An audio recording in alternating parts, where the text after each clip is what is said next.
Hi, this is Miraphora Mina. And this is Eduardo Lima. And welcome to House of MinaLima.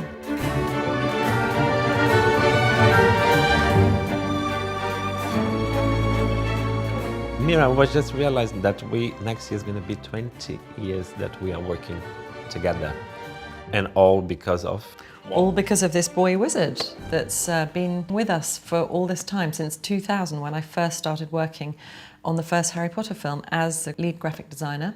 And then Eduardo joined me on the second film. I apparate on the second film from yes, Brazil. Very useful. I'm not quite sure how far you can apparate, actually. But anyway, it was a long time ago. We can't quite remember how you got there. Brazilian magic is quite powerful. So we spent 10 years developing all the graphic style and the graphic props for the Harry Potter films and now the Fantastic Beasts films. But it all started with a letter.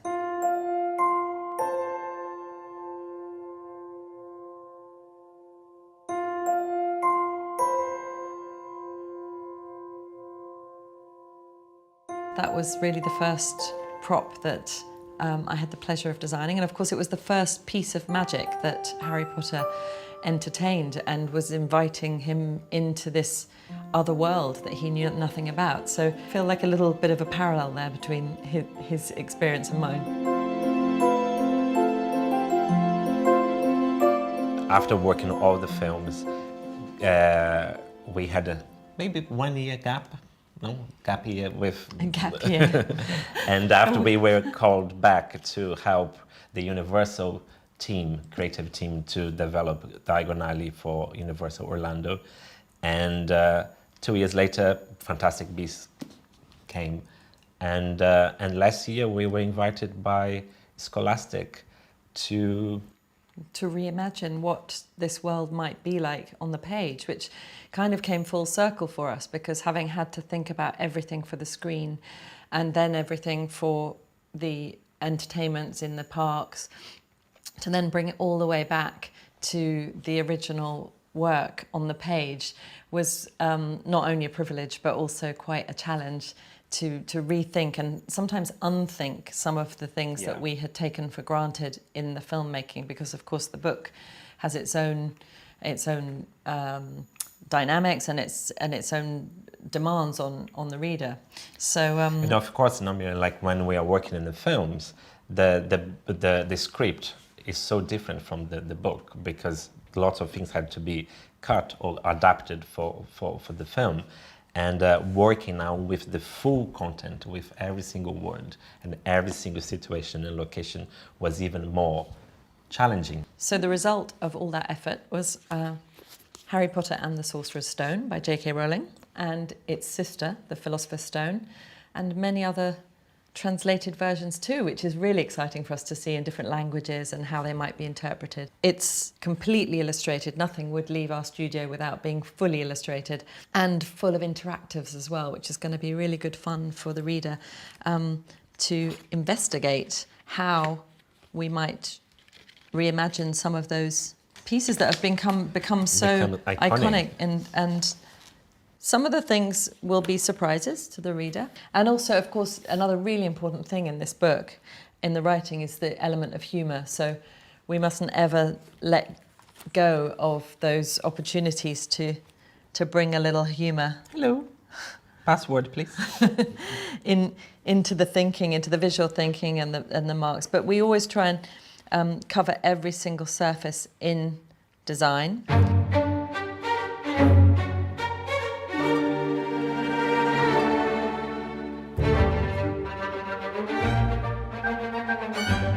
So the way we started working on a book like this is the same way we work in the film. We read the script first, and after we read the script again, and where we go and mark and do all the lists of all the objects, graphic objects and dressing that needs to be done. For this book, we did the same. We read the book, and after we read again, marking all the situations, locations, characters that we want to give life to, and but also trying to show elements, locations, situations that haven't been seen before. And that is one of the nicest bits of the job as well, because it is where you can kind of put your mark on this book with the illustrations that's been chosen. Yeah, it is quite a challenge because, of course, this is a classic now, this book. Yeah. It's not a new work. We are working with something that has reached many households and minds. And so we're very privileged to have the opportunity to have our own interpretation, visual interpretation of the story. And when Harry is introduced to this, it's such like an amazing moment and so iconic, and that's why everyone wants to go there, because I want to go there. Yeah, and actually, in terms of sort of process of designing the book, sometimes we made, as a group, we would sit down and decide which pieces to illustrate first that could then help us drive through this amount of material. And I think that was one of the first pieces that we thought of, thought about, because then it sets the tone. So it sets the style and the mood, and whether it's the sense of humour, and of course then the characterizations will follow afterwards. When we're thinking about designing a prop, we're always thinking, who made this? When I say a prop, I mean a piece, an article that might be in a character's hand, or they might find, or they might buy. And with something like Harry Potter's letter, it was kind of, it had a dual purpose. It wasn't just what it made him do, but of course it told us as an audience a lot about where it was coming from. So we had to think about the personality of McGonagall. How would she have written that letter? Which was kind of easy to do in the film because we had plenty of description. So we had to slightly unthink that for this book, but we also wanted to keep some of the familiarity that the readers will have with. Should we find it? With the letter itself. But also, we wanted to make sure that the letter didn't look too much like the letter in the film. We also did a little departure here because the first time we see it in the book is the hut on the rock. And of course, when we're making a film, we don't have the opportunity to show every single situation that's described in the book. And it would have been really nice in the films to be able to show all the versions of the letter that Harry receives, because he doesn't just get the one at Privet Drive, he also receives them wherever he goes. So it was a nice opportunity for us to sort of take it to the next level. So in the same way that we do in films, we were trying to be playful with how something from something like a magical school might be made, and that it might not follow a traditional form of a letter. So all the information that you need is actually part of this same letter. Now, of course, we also had to think about what the insignia of Hogwarts would look like. And again, we didn't want it couldn't repeat what we know already. So another great opportunity to have to think about identity of an institution like Hogwarts. And also we had to create the identity for all the houses as well, from Ravenclaw, Slytherin, Gryffindor and Hufflepuff.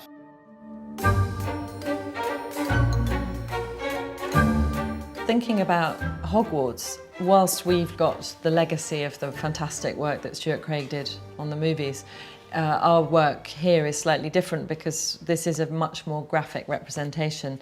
We're not creating a highly detailed illustration, so we're trying to capture the essence of situations or characters or places more than their exact detail. So, because Mira, do you remember when we were finding out about the geography of the castle and how many floors and how many towers? It's so confusing. It's so complicated. So we try not to kind of show at least the main places. Yeah, and having the interactive pieces in the book sort of gives us the opportunity to depart from something that's very traditional and actually go a little bit more playful, something that people can... I think discovery is really just a wonderful thing in a book. If you can...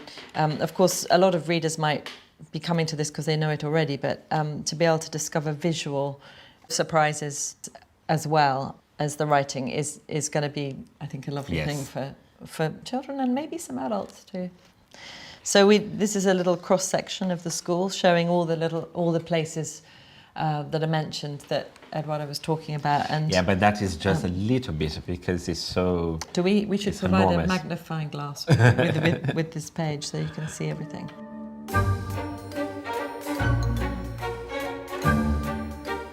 So having the opportunity to design this new illustrated version of Harry Potter and the Sorcerer's Stone meant that we had to rethink some of the objects and characters. And characters, yeah. But characters, we never done anything with characters. That's true, before, yes. If we were doing graphic design for filmmaking, we didn't really have to have any visual thinking about characters or costume, or even places. or how do we dress them, and so that, I think that's probably been the biggest challenge actually, is the characterization, and that was really great, having that conversation backwards and forwards between the publishers and ourselves, and about how best to represent these characters that have become so embedded in people's minds. But even some of the more trivial things like like Dumbledore's watch, we always want to bring in some of the pieces. Oh, sneaky peek.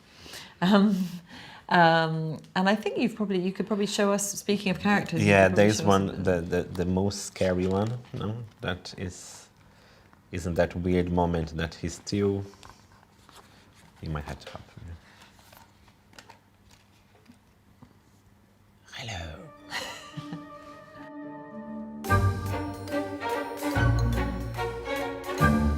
I, of course, not being a proud parent, it's very difficult to find a favorite page, but there is one that is the introduction to the Weasley's family. I was going to choose that. That is so sweet, but because of the Weasleys. The Weasleys are, I don't know, they are the best family ever on a Wizarding World, and even for Harry to be welcomed in this crazy bunch of wizards. But this is so lovely because it shows how they are so united, they are so together all the time. And you, Mira, do you have a favorite? Well, I think, again, it's about characterization, and actually for us, apart from the letter, one of the first things that we had to design on the film was all the candy packaging for the trolley, and we just loved this idea. Instead of really featuring this witch, is just, again, something that you could just hear her rattling off down the corridor with all that stuff. But again, this initial sense of wonder that Harry has for this completely other world. This was an early illustration that we had to really examine what our palette was going to be and the style that would shape the rest of the book.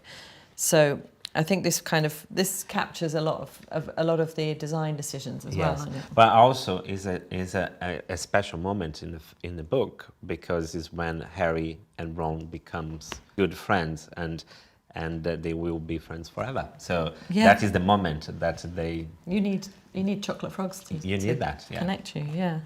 As we live in London, one of our favorite places that we go to visit all the time is Diagon Alley. It's just down the road. But to illustrate Diagon Alley was a different thing. But I think this is my favorite insert in this book. So to go inside Diagon Alley, what we have to do? 3 up, 2 across. Welcome to Diagon Alley, Mira. Of course, a lot of these shops are described really intricately, which is great for us in terms of iconic shop names and familiar places that will become part of the story. But actually thinking about how they look is really up to the illustrator, because not every single bit of description of colour and detail is in the writing. So I think that's something that we found in the films as well, which was really great as a designer was not having to be held to a particular description of how something should look, but more how it makes people feel or what the characters do in a situation. So, but we have now we have Flourish and Blotzer here, Madame Malkin's, Gringotts Bank, Quality Quidditch Supplies. and there's an Easter egg here. There is an Easter egg in there, but you'll have to go shopping in Diagon Alley to find it. Yes. Of course, now we designed all the shop fronts, but we also had to go inside the shops in Diagon Alley. So this seemed like a good way to capture them all, was to do a kind of doll's house section through a whole load of shops. And it's partly so that we can see as a reader all those details and really travel inside them all. But it's also to have that impact that we think Harry should have when he arrives, which is just to be completely overwhelmed by the extraordinary array of magical products and things that he's going to need for this new life. So it's really a newness and about sort of like this revelation of something completely. Poor boy, he got so overwhelmed. He had a letter to go to a wizarding school and go to a wizarding and then all that alley malarkey with the wand. Yeah. And Ollivanders. But yeah, it's so here you can see, he's so excited going to buy his robes, buy the wand, buy the books, and I think Eduardo and I both really wanted this because as children that's what I would have wanted to see. Yes. On the page, is to be a child and to just travel through every single detail. We both discovered when we first started working together that that details were really the things that made us tick, and that we were from quite a young age making little shops, making details for shops and as play. So I think this is a real sort of opportunity to display that kind of fantasy and to travel into and that sometimes world. we say that you can hear this illustration, that there is so much going on. That's actually something that we've been talking about a lot, is there are some illustrations that you just open them and you can either smell them or hear them, and those are the moments where you think, oh, I think we got that one right. Got that because right. You need, if there's like a crowd scene or something, you just need to be able to hear it. Of course, all these inserts are a very different design challenge from designing 2D images on the page. And we felt very much at the beginning that it shouldn't be a traditional pop-up book, because there's enough fantastic paper engineered books out there already that deal with that. This is more about transporting the graphic image into the next step in a really simplified way. So the graphics is always at the centre of any design that you see. So there's a simplicity and an engagement that is available to the reader without feeling that they have to have a sort of high level engineering aspect to them. There's some kind of nostalgia as well to do those kind of things with paper, because of course we have so many amazing apps and amazing tablets and stuff, but to have this on paper and yes, we very much felt that this kind of book has a special place for readers in terms of a legacy and how they can keep this and treasure it and engage with it beyond it being just the written word. And I do think there's a special place in publishing for this kind of book.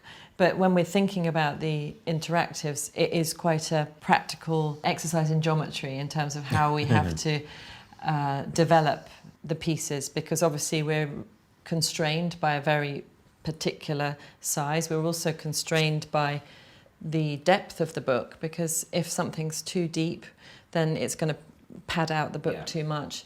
We're constrained by perhaps the limitations of how complicated it can be in terms of cutting. So all these things are all working in 3 dimensions, speaking to each other, and pacings, like where we put the interactives through the book, whether we can't have them all clustered together. There has to be a good pacing of them. So we've really enjoyed designing the books for their 3D element.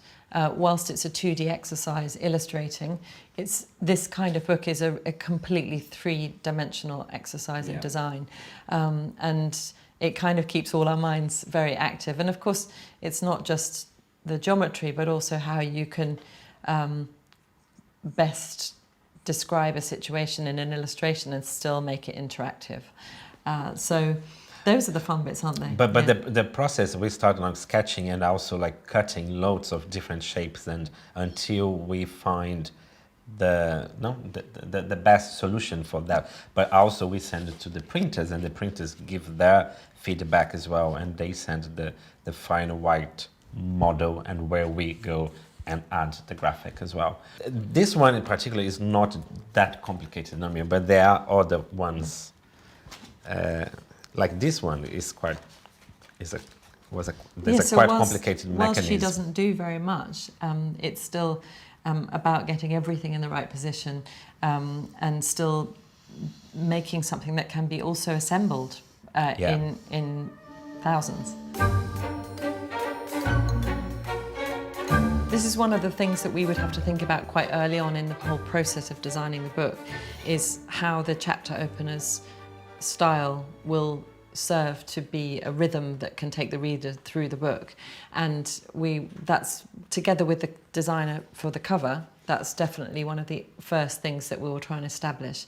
And here it was great because of course we had King's Cross to kind of inform, give us some visual clues into how that style might be in terms of the Victorian architecture. And once that was established as a visual motif that could come through in every chapter opener, we could then fill it with and populate it with all the Easter eggs that you'll find in that that reference that chapter.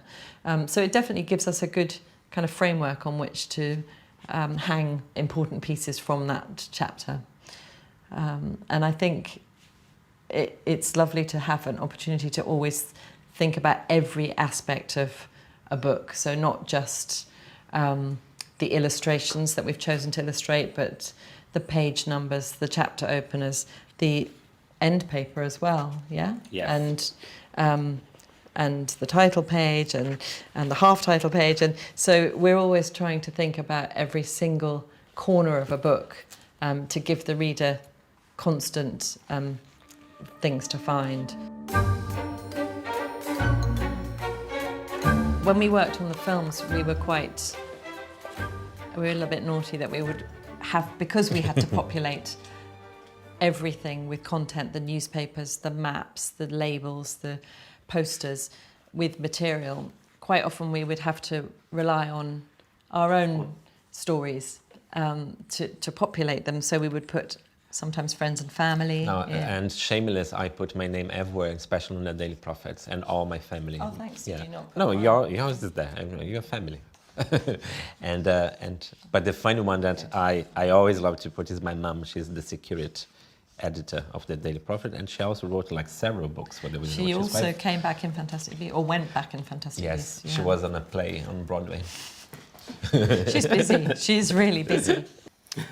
We are actually wearing the MinaLima t-shirts in this, but because we're in silhouette, you can't quite see. But I'm just sharing that with you for today. So we're on the same train carriage with Harry and Hagrid.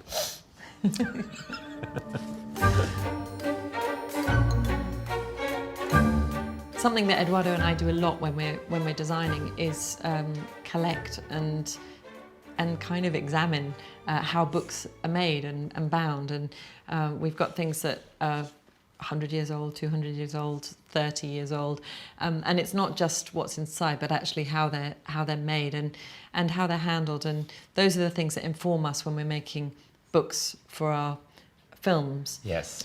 But even when we had to think about how this binding might end up, we really wanted it to feel like a legacy piece that you could hand down to your children or your families, friends, fellow wizards, and that, knowing that, brings those decisions to the fore, like how we're going to foil it, and of course thinking about the cover as well, and how for a designer, for a book designer, it's really important to not just think about the cover, but of course how it's going to sit in a shelf, not just a bookshop shelf, but of course at home. So for us, it's always this place here always has just as much importance as the front. It really needs to speak to that level of intricacy and how you might want to treasure this piece for a long time. So that's our wish and our hope, and that's how it ended up with so much detail. Mira, it has been great talking about this book, no, the first Harry Potter book, Harry Potter and the Sorcerer's Stone. And while we are here at our brand new house, no, House of MinaLima, in a new location in Soho, London. But we do have an announcement for next year. We do, and the wonderful thing about our House of MinaLima here is that we have our studio in the very same building as the gallery. So all the creative energy is whirling around this building, which right now is producing the very next book of Harry Potter. So Harry Potter and the Chamber of Secrets, which we need to hurry up and do, but it will be ready for you in 2021. Fall 2021, yeah. So very excited and very grateful to be still part of this journey with Scholastic. And we need to get back and get busy and reimagine all those special moments of Chamber of Secrets.